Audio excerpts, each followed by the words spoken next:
Bonjour à tous et bienvenue sur la chaîne de YouTube Kenik. Aujourd'hui, je vais vous présenter un autre projet, un tout petit poil loufoque, sous forme de cet amplificateur Cora, qui est un Design 50, qui a pris plutôt très cher. Alors, plusieurs bémols.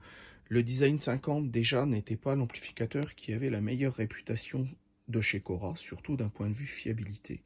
Faut bien reconnaître que c'est pas le premier que je vois passer avec des soucis assez sérieux. Et celui-ci particulièrement, eh bien, un gros problème au niveau d'un canal. Et évidemment, la société ayant posé le bilan, eh bien, il n'y a pas de schéma existant. Et très honnêtement, à mon sens, c'est la somme d'une des grandes parties ce qu'il ne faut pas faire sur un ampli. À savoir, et je vais vous montrer ça bientôt, un immense circuit imprimé avec tout dessus des régulations un peu partout. Et effectivement, repiocher là-dedans, bon, ça va être très compliqué.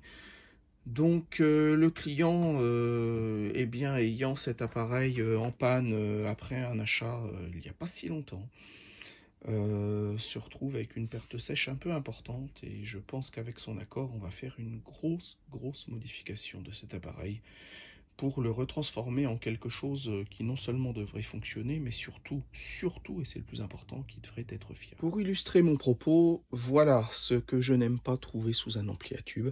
Un immense circuit imprimé, pas très souple, qui est plutôt d'ailleurs pas mal fait, mais avec tous les supports de tube, y compris la puissance montée dessus, plus, alors bon, les transfos ont été débranchés, hein, plus, eh bien, des régulations un peu partout, c'est bien gentil, mais ben voilà, ça fait pas un ampli très fiable, il faut bien reconnaître. Moi j'avoue que voilà, on aperçoit déjà des modifs, hein. Ça c'est pas d'origine, ça non plus, le circuit a été repris X fois déjà, parce qu'il a dû brûler. Plus eh bien des résistances qu'on n'est même pas sûr que ça soit les bonnes, je pense que oui, mais cependant voilà, pas de schéma. Les condos sont neufs, ce qui ne change absolument rien nos problèmes malheureusement. Et voilà donc cet appareil qui de surcroît, pour en avoir eu plusieurs déjà, fournissait des performances, à mon oreille en tout cas, assez médiocres. C'est fermé, c'est pas très dynamique, c'est pas forcément très vivant comme son. Enfin, évidemment, c'est mon avis, hein, et j'y mets des mots simples volontairement. Autant je garde un bon souvenir, alors pas forcément au niveau fiabilité non plus, mais un bon souvenir au niveau son du Design 30, le petit frère AEL34. Autant le 50, bon, c'est pas un ampli mauvais, hein, attention. Il faut pas se tromper, mais cependant, c'est pas un ampli extrêmement attachant.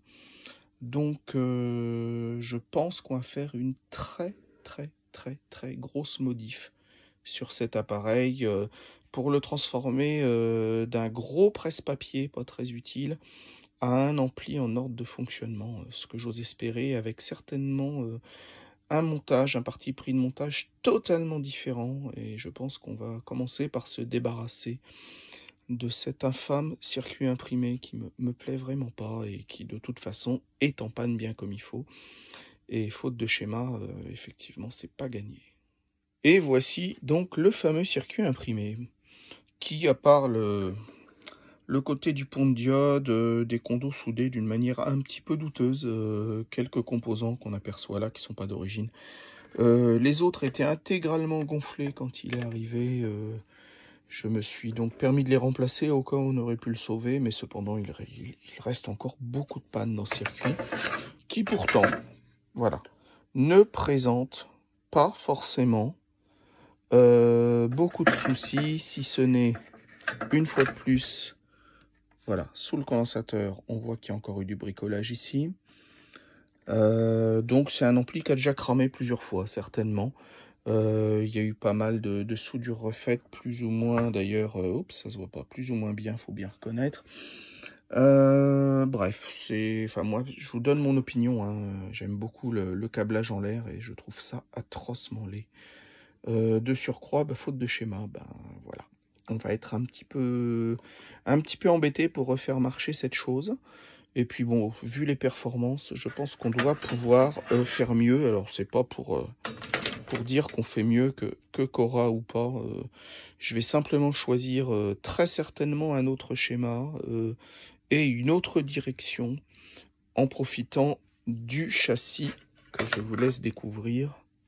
Je pousse le circuit, je pousse le fond. En profitant donc du fait que ce Cora a sous le plexi un châssis métallique.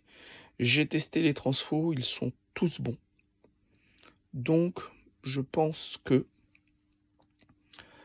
eh bien, je vais réfléchir, je vais continuer à démonter un petit peu et je vais surtout réfléchir à ce que je peux faire pour transformer cet appareil en quelque chose de plus intéressant si possible.